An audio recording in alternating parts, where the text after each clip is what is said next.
Hey everyone! This is just a quick tutorial on how to install and use the It Takes Two Angelscript mod installer. First off, you want to download the latest release off of the GitHub page. I'll put all links that show up in this video in the description below, so you can just scroll down there and click on them whenever they show up. You'll see that there are two things that you can download. The first one is just like an installer file, and the second is a zip file, depending on if you want to install it manually or through the setup. I'll cover both methods in this video, but I'll begin with the installer, and then we'll do the zip file or how to do it manually later. Download the .msi file and run it.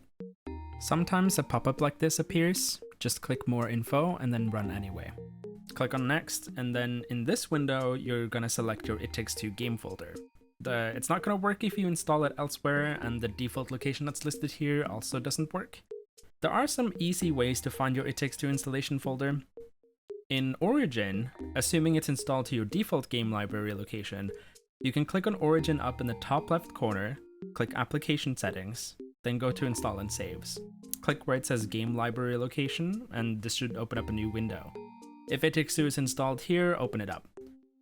Using Steam, you can right-click the game, click on Manage, and then Browse Files, and that'll just take you to the game directory.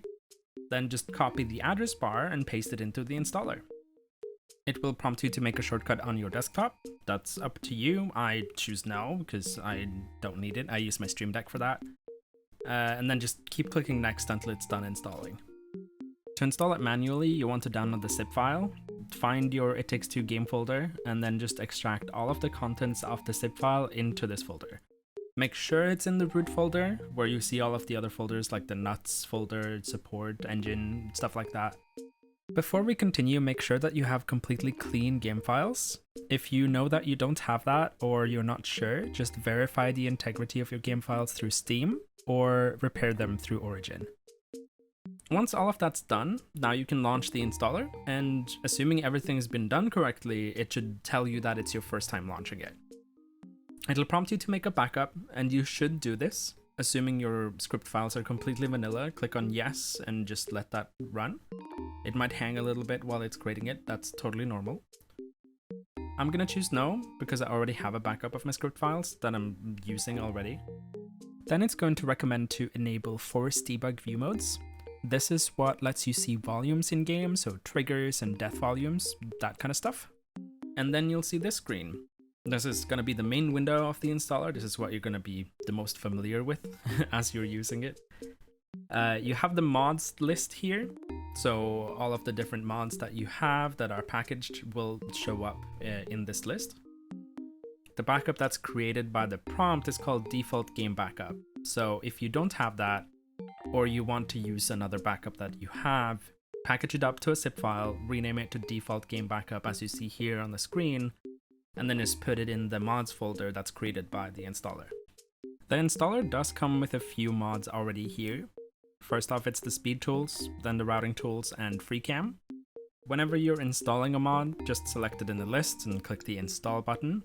Whenever you are installing a mod over an already modded script folder, you always want to install the default game backup first and then the mod after to make sure everything works. If you know that the mod you are installing is overriding all of the other files from the previous mod, then that's fine. Like, you can install the routing tools on top of speed tools and the FreeCam tools on top of routing tools, but you can't install the speed tools on top of FreeCam. That leaves some of the code from the FreeCam still there, which might linger or otherwise not make for a good experience. So always do that.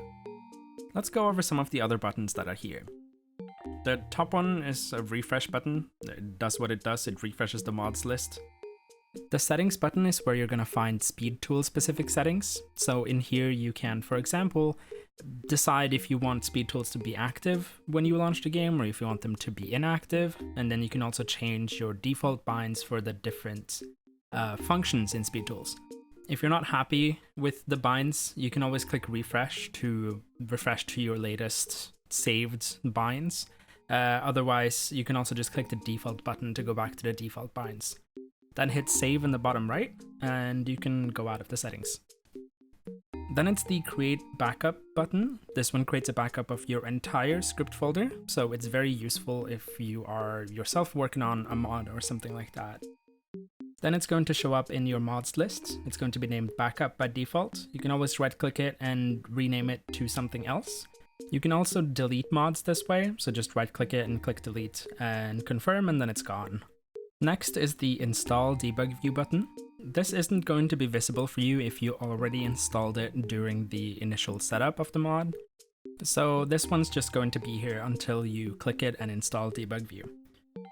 If it's not there and you need to install it again, you can always click on File up in the top left and then click Install Debug View through there. And then it's the precompiled script cache button. You'll see it's red right now. When you click it, it turns green, and that just indicates whether it's active or not. You want it to be inactive, aka red, to make mods work. To import a mod, you can just drag it into the list here and it'll show up.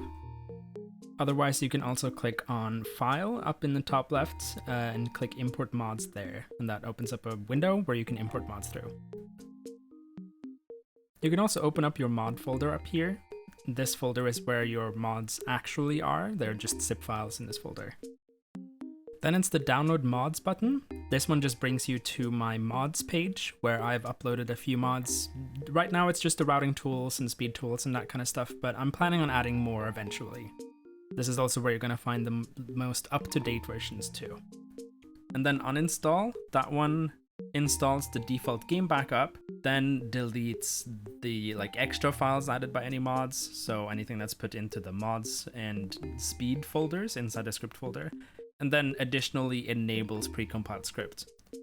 If you don't have the default game backup, it will tell you that you should verify the integrity of your game files or repair your game files through Origin, but as long as precompiled script is active, you don't need the script files there for everything to work. I think that's everything. If you have any questions, please feel free to ask in the Discord, and we'll try our best to help you out.